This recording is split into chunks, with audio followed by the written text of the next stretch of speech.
Okay, today we're going to be listening to some Gerard Grisey. This piece, Talea, is for Pierrot Ensemble, and it was written in 1986. As you can see, the score is a landscape score. Yeah, I haven't listened to this piece in a while, but I do really like Grisey. I've heard most of his pieces. Grisey is a very important spectral composer, and we've mentioned spectralism a few times on this channel. He's the sort of go-to guy, specifically his series of pieces called Les Espaces Acoustiques, and that's a series of pieces he wrote between 1974 and 1984, I believe. And then this piece was composed shortly after completing that cycle. So at this point, he was quite well established.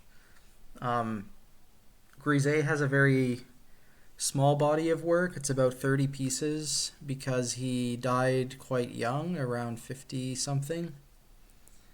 And I think he died of a brain hemorrhage or something like that. But it's an incredibly interesting body of work, and he's a really fantastic composer and just an incredibly creative guy.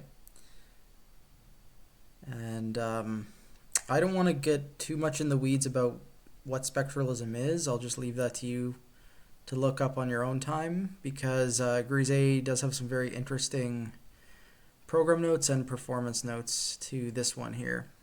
Talea is Latin for cutting, and he describes here its use in medieval music to designate a repeating rhythmic pattern in an isorhythmic motet, for example. And with isorhythm, the rhythmic pattern, which is repeating, and the pitch pattern, which may or may not be repeating, don't line up. So it's sort of an interesting compositional technique. It's also associated with the work of Olivier Messiaen, who was one of Grisey's teachers. I mean, Messiaen taught a lot of people. He was at the Paris Conservatoire for a very long time. He lived to be like 90 or something. So it's definitely a connection to be aware of. And here he talks a little bit about his research on instrumental synthesis, microtonal music, contiguous transformations, and he says the piece consists of two parts which are linked together without any interruption. So some sort of form that is two separate things. And in a more poetic paragraph here, he describes the first section as a inexorable process or a machine, and this sort of emerges into freedom in the second section, and the second section is like this mechanical procedural thing is being colored, and wild flowers and rank weeds are growing out of the machine and overflowing. That's sort of what we're going for here. And he leaves these sort of cryptic characters and actions, which there's 3 characters in the piece and 5 actions, and each character and action has 2 personalities, you could say, one in the first part and one in the second part. So I'm just going to read through them briefly so we can compare, and hopefully that'll guide our listening of the piece today. So character number 1 is a descending gesture for all 5 voices, going from fast to slow, fortissimo to pianissimo. In the second part, the same character is inverted and monophonic. So 1 voice, possibly. Character number 2, a spectrum of the harmonics on the note C. In the second part, this character draws from the harmonic series on B flat, A flat G, G flat F, E flat D, and D flat. So basically the spectrum of everything except B natural, and excluding C.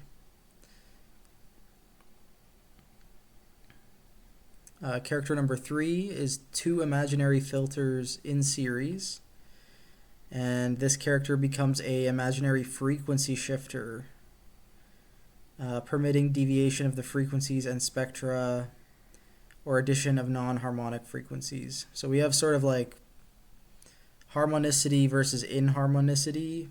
That's what I'm gathering from the first 3 characters here. So the second part is more inharmonic. There are a 4th and 5th character in the second part, which is a bit strange here.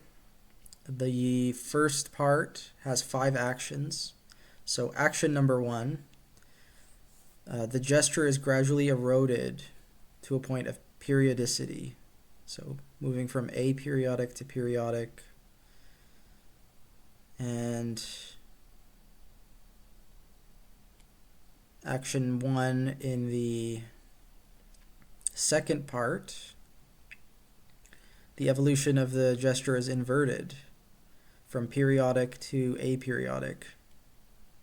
Yeah, I think the actions are a little bit more abstract, so I'm not going to go through all of them, but you can see there's this sort of game of compare and contrast going on, and maybe we will hear a defined shift in the piece. The piece is just for plain Pierrot Ensemble, but the flautist has to double on alto flute, bass flute, and piccolo, and the clarinet doubles on bass clarinet. They also double on an A clarinet, which is tuned either up or down a quarter tone. Down a quarter tone, yeah. So the clarinetist has like a clarinet that's in tune, a clarinet that's a quarter tone out of tune. Then there are some conventions of Grisey's notation, quarter tones, certain ways he notates, rhythms, which you can kind of get used to, and then all the string symbols.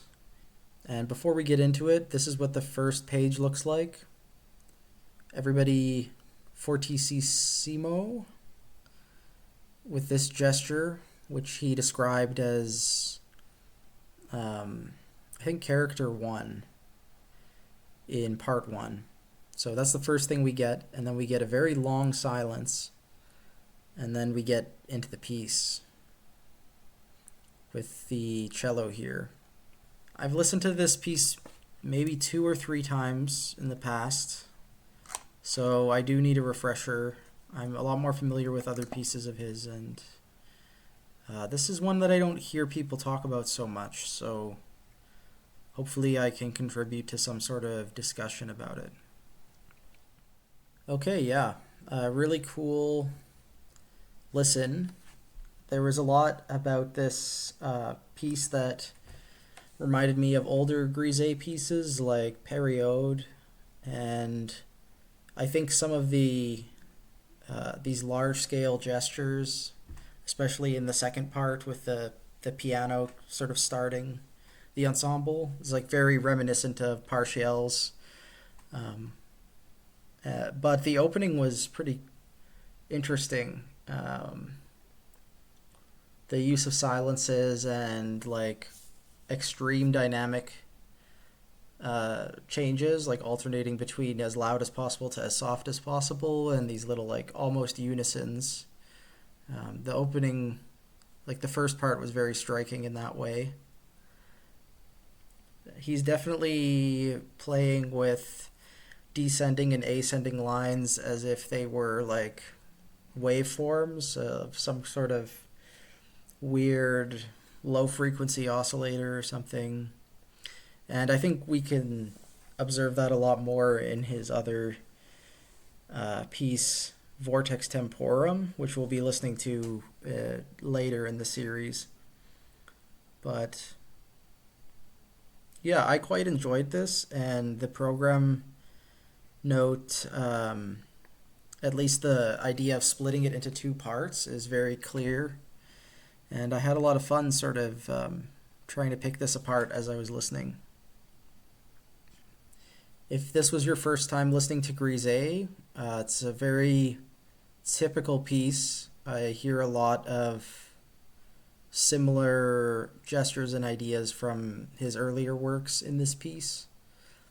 And it's very... the fact that he can keep it going so smoothly for 18 minutes is sort of a testament to how developed his style was at the time of writing it. And yeah, hopefully you had some favorite moments, like the use of piccolo at the end, or maybe the use of piano in the second part with the low clusters. And yeah, that was it for Talea.